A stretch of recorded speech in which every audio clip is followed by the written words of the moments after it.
Hello बच्चों, आप लोग कैसे हो। और मैं ऐसा उम्मीद करता हूँ कि आप लोग अच्छे ही होंगे, क्योंकि बहुत दिनों के बाद मैं आप लोगों से मिल रहा हूँ। क्योंकि 2 से 3 दिनों से मैं सेशन नहीं ले रहा था यूट्यूब पे, कुछ प्रॉब्लम की वजह से। और एक आपका पोस्ट जो आपने रिप्लाई किया है मेरे पोस्ट पे, बहुत सारे बच्चों का पोस्ट पे रिप्लाई आया है कि ऑब्जेक्टिव क्वेश्चंस का जो सीरीज मुझे चाहिए। तो आज मैं इसीलिए आपके लिए एक सेशन ऐसा लेकर आया हूं जो कि आपको ये सेशन बोरिंग नहीं लगेगा और बहुत इंटरेस्टिंग होने वाला है।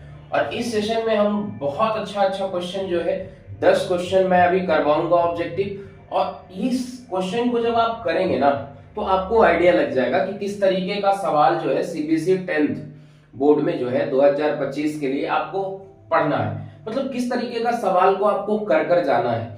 तो यहाँ पे जनरली बच्चों अभी मैं 5 क्वेश्चन लिया हूँ और इस सीरीज में पूरा 10 क्वेश्चन आपको मिलने वाला है। और बारी बारी से ये क्वेश्चन को मैं करूंगा और कुछ तो आपको आइडिया आ ही जाएगा। मतलब कि इस क्वेश्चन को आप जब करेंगे ना तो आपको जरूर आइडिया आ जाएगा। तो चलिए इस क्वेश्चन को स्टार्ट करते हैं, इस सीरीज को।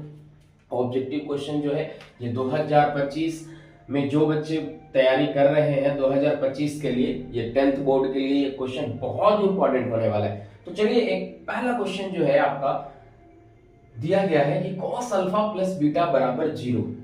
ठीक है, तो cos अल्फा प्लस बीटा 0 दिया हुआ है और आपसे पूछता है cos alpha plus beta by 2 बराबर 1। ये 2024 में पूछा हुआ है सवाल। मतलब 2024 का ये पूछा हुआ सवाल है। देखिए कितना सुंदर सा सवाल है। अल्फा प्लस बीटा 0 मांगता है, मतलब कि cos का वैल्यू कितना डिग्री पे 0 होता है ये सोचना है आपको। तो cos का कितना डिग्री पे 0 होता है, यहां पे देख लीजिए जरा सा। cos अल्फा प्लस बीटा बराबर दिया हुआ है आपका 0।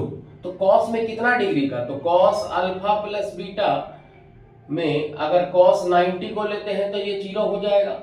और अल्फा प्लस बीटा यहां से cos अंडर स्टूड है, मतलब 90 हो गया। अब 90 हो गया तो यहाँ पे 90 रखिएगा तो cos 45, और cos 45 का मान कितना हो जाएगा आप बता दो। cos 45 का मान 1/√2। तो ऑप्शन नंबर बी के साथ चले जाएंगे। कितना आसान सा सवाल था। और ये सवाल आपको लग रहा होगा कि cos अल्फा प्लस बीटा बराबर 0 दिया हुआ था, कैसे फाइंड करेंगे।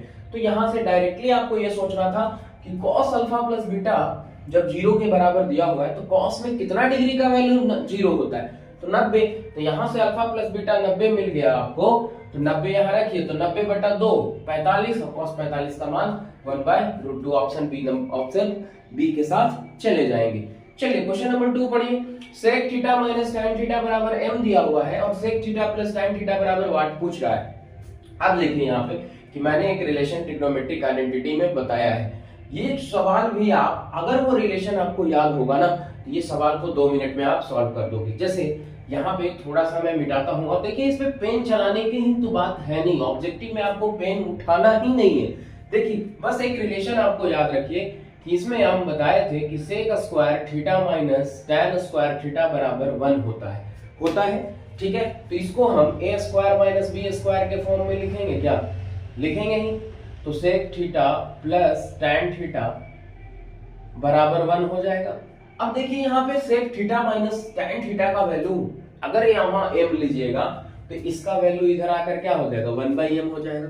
अरे यहाँ पे अगर पुट करेंगे sec theta minus tan theta बराबर m, तो sec theta plus tan theta क्या हो जाएगा 1/m। तो यहाँ पे ऑप्शन नंबर बी के साथ चले जाएंगे क्वेश्चन नंबर 2 में, क्योंकि यहाँ पे sec theta minus tan theta दिया हुआ है तो sec theta plus tan theta क्या हो जाएगा 1/m होगा। चलिए क्वेश्चन नंबर 3 के साथ चलते हैं। यहाँ पे पॉलिनोमियल का क्वेश्चन है और 2 चीज पॉलिनोमियल में आपको ध्यान रखना होगा। जैसे 2 चीज इंपॉर्टेंट क्या है कि यहाँ पे अल्फा प्लस बीटा 2 चीजों को इसमें बहुत इंपॉर्टेंट आपको है जो कि याद रखना होगा। यहाँ पे देखिए सवाल में क्या कह रहा है कि alpha beta are the zeros of the polynomial then 1/अल्फा और 1/बीटा का वैल्यू पूछता है। क्वेश्चन ये कहता है कि अल्फा बीटा जीरोज है पॉलिनोमियल का। तो 2 रिलेशन हमने बताया था पॉलिनोमियल में, क्या बताया था बच्चों कि अल्फा प्लस बीटा बराबर माइनस बी बाई ए होता है और अल्फा बीटा होता है सी बाई ए होता है कि नहीं। तो alpha plus beta minus B by A और alpha beta C by A होता है। अब यहाँ पे आपको 2 चीज मतलब कि यहाँ पे सम ऑफ रूट्स और यहाँ पे प्रोडक्ट ऑफ रूट्स, ये आपको पता होगा। अगर आप पॉलिनोमियल पढ़े तो आपको ये जरूर पता होगा। अब यहाँ पे देखिए कि माइनस बी, अब यहाँ पे देखिए कि पॉलिनोमियल को बचाएं, एक्स स्क्वायर का कोफिशिएंट ए होता है 1 होगा, यहाँ पे बी का कोफिशिएंट एक्स का कोफिशिएंट बी मतलब 6 दिया हुआ है और सी का 2 दिया हुआ है। तो यहाँ पे अगर कुछ हम वैसा चीज करें तो यहाँ पे आपको आंसर मिल सकता है। तो देखिए, तो अल्फा प्लस बीटा बराबर क्या हो जाएगा, -6, और अल्फा बीटा क्या हो जाएगा, प्रोडक्ट में क्या हो जाएगा 2। अब देखिए कि इसको सॉल्व कीजिएगा तो ये ऐसा मिलेगा 1 बाई अल्फा, और 1 बाई बीटा को सॉल्व कीजिएगा तो ये बनेगा alpha plus beta by alpha beta. अब अल्फा बीटा का वैल्यू -6 और अल्फा बीटा का 2 वैल्यू रख दीजिएगा तो यहाँ पे आपको मिल जाएगा -3। देखिए रख लीजिए ना, आप देख लीजिए -6 और 2 मतलब -3 मिला कि नहीं, -3। तो ये देखिए कि आपको ये ऑप्शन नंबर बी, मतलब सारे के साथ ऐसा क्या हो रहा है, इत्तेफाक हो रहा है कि आप ऑप्शन बी ही, लेकिन ऐसा एग्जाम में मत करना।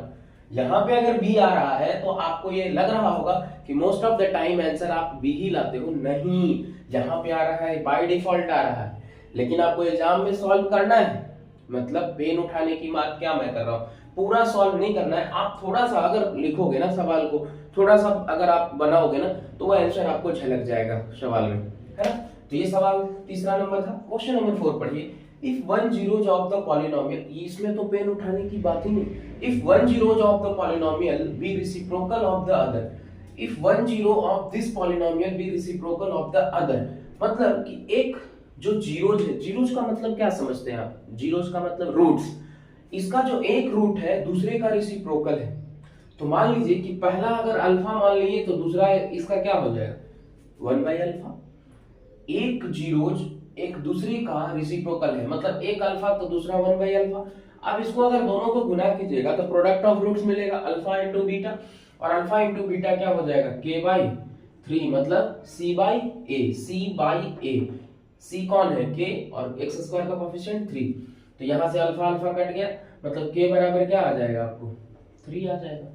देख लीजिए, अगर यहाँ पे आपको नहीं दिखा है तो इसमें देख लीजिए, यहाँ पे ऊपर में देख लीजिए, बहुत ही अच्छा सवाल था। देखिए यहाँ पे देखिए कि 3x² + 8x + k है ना, तो यहाँ पे अगर हम एक कह रहा है रूट्स कि अल्फा है तो दूसरा उसका रेसिप्रोकल मतलब उल्टा, तो इसमें प्रोडक्ट ऑफ रूट्स अगर फाइंड करते हैं तो अल्फा इंटू बीटा बराबर क्या होता है c/a, और c क्या है k, तो k/3, और ये अल्फा अल्फा कटा तो मतलब k बराबर 3। अब देख लीजिए ऑप्शन नंबर कौन सा आ रहा है, इसमें ऑप्शन नहीं दिया गया है, ऑप्शन छूट गया था आपको इसमें, तो इसमें आपको k बराबर 3 हो जाएगा। तो इसमें ऑप्शन ये आपको दिया हुआ रहता है, मिसिंग ऑप्शन है ना, तो k बराबर 3 आपका इस तरीके का क्वेश्चन में आपको करना है। पांचवा सवाल देख लीजिए बच्चों, पांचवा सवाल है कि if the roots of the equation ax² bx + c बराबर 0 इक्वल आर इक्वल, क्या दिया हुआ है, रूट्स इक्वल, किस कंडीशन में, क्वाड्रेटिक में 3 कंडीशन आपने पढ़ा होगा, क्वाड्रेटिक इक्वेशन में 3 कंडीशन। जैसे इसमें अगर ऑप्शन आपको दे देता, जैसे इसमें आपको ऑप्शन छूटा है ना, a बराबर 2 रहता, b बराबर 3 रहता, c बराबर -1 रहता, और यहाँ पे आपको क्या रहता, d बराबर नन ऑफ दीज रहता। तो इसमें ऑप्शन नंबर किसके साथ चले जाएंगे, b के साथ चले जाएंगे, है ना। यहाँ पे देखिए कि रूट्स इक्वल के लिए 3 कंडीशन, रूट इक्वल के लिए d बराबर 0 आपने पढ़ा होगा रूट्स इक्वल के लिए, क्योंकि 3 कंडीशन आपको पढ़ना है, d greater than 0, d less than 0 और d इक्वल टू 0। अब देखिए d क्या होता है, डिस्क्रिमिनेंट होता है, d होता है डिस्क्रिमिनेंट, मतलब b² - 4ac बराबर 0 दिया हुआ है। b का वैल्यू क्या है देख लीजिए, यहाँ पे b दिया हुआ है ये, तो b² तो b ही स्क्वायर रहेगा 4, अब यहाँ पे a है ना, और यहाँ पे आपको c दिया हुआ है, तो c 4a, a का वैल्यू कितना दिया, a ही दिया हुआ है, तो 4a ले लेंगे, है ना, बराबर 0। तो c का वैल्यू उधर कर दीजिए, तो b² और बाई 4a बराबर c, तो यहाँ पे b² by 4a, option number D के साथ चले जाएंगे। मतलब कि 3 कंडीशन हम मैं बता दूं कि आपको 3 कंडीशन याद रखना है क्वाड्रेटिक के केस में, है ना, नेचर ऑफ रूट्स में, d greater than 0, d less than 0 और d इक्वल टू 0। अब बता दूं कि d ग्रेटर देन 0 में roots real and unequal, d less than 0 में इमेजिनरी रूट्स और d इक्वल टू 0 में इक्वल रूट्स होता है। तो फिर से मैं 5 क्वेश्चन अभी आपके सामने फिर डिस्कस करूंगा। तो ये 5 क्वेश्चन फिर से 5 क्वेश्चन मैं आपके सामने लेकर आ रहा हूं, तो बने रहें मेरे साथ। देखिए क्वेश्चन नंबर 6 जो है आपके सामने दिख रहा है, if one root of the equation 2x² + x + 6 = 0 is 2। तो ये ऑप्शन आपके सामने है, तो a का वैल्यू आपसे मांग रहा है। तो प्रोडक्ट ऑफ रूट्स मतलब अल्फा इंटू बीटा क्या होता है, c/a, तो 6/2 हो जाएगा कि नहीं। अब देखिए यहाँ पे कि अगर हम प्रोडक्ट ऑफ रूट्स लगाते हैं तो नहीं यहाँ पे आपको आएगा, यहाँ पे अल्फा प्लस बीटा लगाइए, तो अल्फा प्लस बीटा क्या हो जाएगा, यहाँ से पहले एक आप वैल्यू निकाल लीजिए। देखिए अल्फा इंटू बीटा बराबर 6/2, तो एक रूट दिया हुआ है तो बीटा निकल जाएगा यहाँ से 3, 2 दिया 6 मतलब 3, तो बीटा बराबर 3/2। अब यहाँ से निकालिए कि अल्फा प्लस बीटा क्या होता है, -b/a। तो अल्फा आपका 2 दिया हुआ है और बीटा 3/2 दिया हुआ है, और यहाँ पे देखिए -b/a, माइनस मतलब a और a/2, तो 2 दूनी 4 और 4 और 3 7/2 -a/2। अब यहाँ से 2 और 2 कट जाएगा, मतलब a बराबर -7, मतलब ऑप्शन नंबर बी के साथ जाएंगे। मतलब आज क्या हो रहा है, आज मतलब कि ऐसा हो रहा है कि सारा बी ही ऑप्शन आपके आंसर में आ रहा है। चलिए नेक्स्ट सवाल, क्वेश्चन नंबर 7, जो कि ये बहुत ही आसान सा सवाल था आपका, है ना, जो कि अल्फा प्लस बीटा मैं बताया था कि मतलब 2 चीज आपको याद रखना है, अल्फा प्लस बीटा और अल्फा इंटू बीटा, जो कि ये भी था आपका बहुत ही अच्छा सवाल था। देखिए यहाँ पे कॉमन डिफरेंस पूछ रहा है, तो कॉमन डिफरेंस में क्या होता है कि आगे वाले टर्म में से अगर पीछे वाले को घटाते हो तो सेम आना चाहिए। तो देखिए p का वैल्यू यहाँ मांगता है आपको, तो 1 - p/p -1/p यहाँ पे ये करना है, और उसके बाद 1 - 2p और p, यहाँ पे सॉल्व करने के बाद आपको जो है p का वैल्यू मिलेगा। देख लीजिए p, और यहाँ पे p गुना p में 1 - p और -1, और यहाँ पे 1 - 2p/p, p से p कैंसिल हो गया, अब यहाँ 1 से 1 कैंसिल हो गया, तो -p बराबर इधर बचा 1 - 2p, तो इसको इधर आप भेज दीजिए इधर, तो -p + 2p बराबर 1, तो ये p बराबर आपका 1 आ जाएगा, मतलब ऑप्शन नंबर डी के साथ चले जाएंगे। मतलब p का वैल्यू, मतलब क्या करना था इस क्वेश्चन में कि कॉमन डिफरेंस आपको बराबर लेना है, तो इस टर्म में से इसको घटा दीजिए, इसको इसमें से घटा दीजिए, तो आपको आंसर आ जाएगा। कॉमन डिफरेंस का कांसेप्ट क्या होता है कि आगे वाले टर्म में से अगर पीछे वाले को घटाते हो आप, तो वो कांस्टेंट मिलता है हमेशा, है ना। The difference of exceeding terms, है ना, and preceding terms is constant, always constant. तो प्रीसीडिंग टर्म और एक्सीडिंग टर्म्स का डिफरेंस जो होता है वो कांस्टेंट होता है ना। तो ये एपी का सवाल था आपका, है ना। एक और एपी का ही सवाल है, the sum of first n terms of an AP 3n² plus, मतलब sn दिया हुआ है, 3n² + 6n दिया हुआ है। तो देखिए कि sn जो होता है वो t1 t2 t3 ये सब का सम होता है।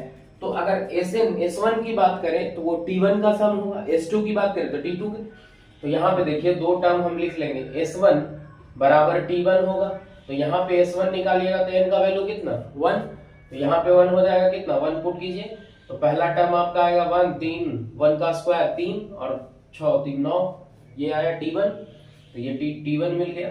इसी तरीके से t2 s2 के बराबर होगा, तो s2 निकालिए, तो 2 दूनी 4 3 12 और 12 और 12 24, तो ये हो गया t2 का वैल्यू 24, तो 24 - 9 कर लीजिए 15, मतलब यहाँ पे कॉमन डिफरेंस सी के साथ चले जाएंगे, मतलब ऑप्शन नंबर सी के साथ चले जाएंगे। मतलब ये, मतलब जब भी आप निकालते हो ना सम ऑफ टर्म्स अगर दिया हुआ है तो वो किसका किसका सम है, t1 t2 t3 इस तरीके से वो सारे का सम है। तो वो आपको s1 को t1 मानना था, t2 को s2 मानना था, और इसी तरीके से t1 मिल गया आपका, n का वैल्यू यहाँ 1 और यहाँ पे 2 पुट कीजिए और दोनों का डिफरेंस निकालिए, कितना का है, या 24 आया और ये 9, तो 24 में से 9 को घटाइएगा 15, तो ये कॉमन डिफरेंस का 15 आ गया, है ना। तो नेक्स्ट सवाल क्वेश्चन नंबर 8 जो कि हम लोग देखेंगे। क्वेश्चन नंबर 8 पढ़िए, देखिए क्या दिया हुआ है।